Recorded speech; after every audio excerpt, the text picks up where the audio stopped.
I think of the Rappaport Fellowship, I think of so many things. First, I think of Lissy Medvedow. Lissy, you've been a champion in my corner when I needed it the most. Thank you so much for that.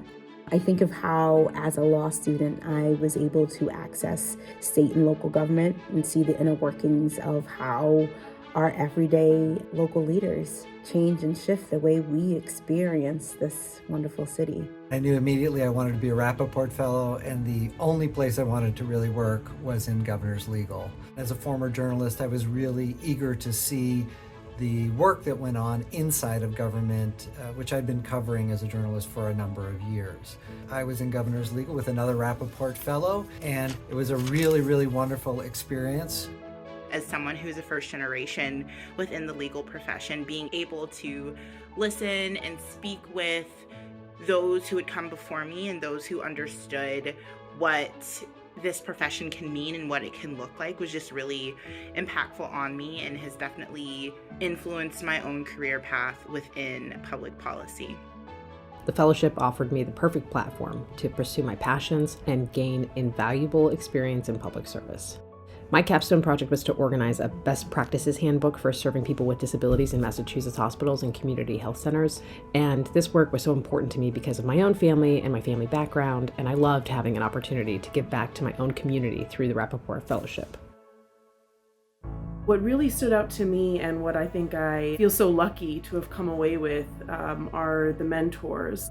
Lissy and the staff had taken real time and thought to connect me with someone in the industry, for me in the healthcare industry. And I truly have found a wonderful mentor through this program that has outlasted this program. I will never forget walking into Rappaport Fellows orientation and eagerly awaiting advice from Rhoda Schneider, the General Counsel for the Massachusetts Department of Elementary and Secondary Education. What I didn't know at the time was that Rhoda would go on to become an incredible career-long mentor.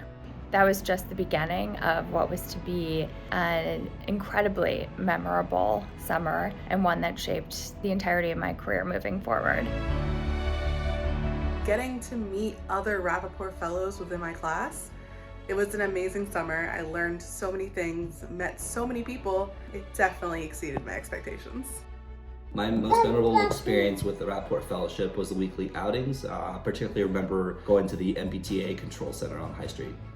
I applied for the Rappaport Fellowship because I wanted to use my law degree for public service, and I'm glad to still be doing that.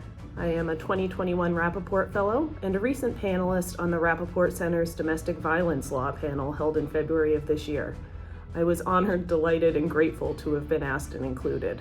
As a member of the class of 2021, much of our programming was done remotely due to COVID, but it was arranged for us to have a walking tour of Dorchester where we learned about the public health initiatives of the past. It was amazing to get to meet my fellow fellows. I've met so many people who are truly committed to public service and inspire me to find new and innovative ways to solve legal problems.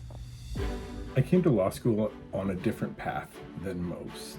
I was a former high school dropout and a combat veteran with a pretty broad goal of serving my fellow veterans. During my Rappaport interview, I saw Lissy's eyes light up when I mentioned that I'd like to work at the Mass Department of Veterans Services. I knew that she saw a unique placement challenge, and given how the interview had gone, I knew that I might actually get the fellowship.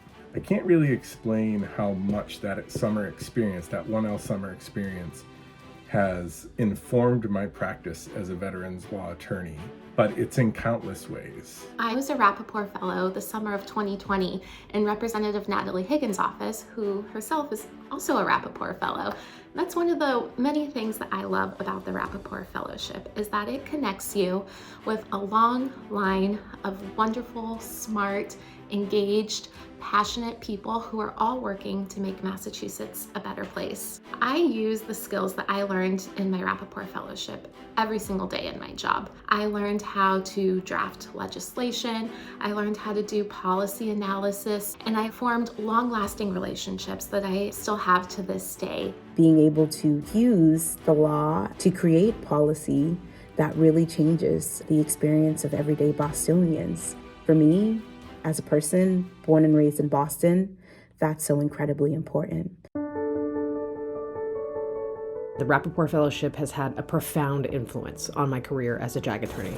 It inspired in me the sense of duty and commitment to serving to others that I carry with me every day. And I'm so proud to be Rappaport Fellow. I talk up the program at every opportunity I get, and I encourage students to apply at every chance that I get. I am so grateful for the opportunity to have been a fellow. This has been a very important part of my personal and professional life, and I just wanted to say thank you to the Rappaports and to the Rappaport program for all that you have done for me and for our community. I can't wait to see how the Rappaport Fellowship continues to grow and mold the future of Massachusetts.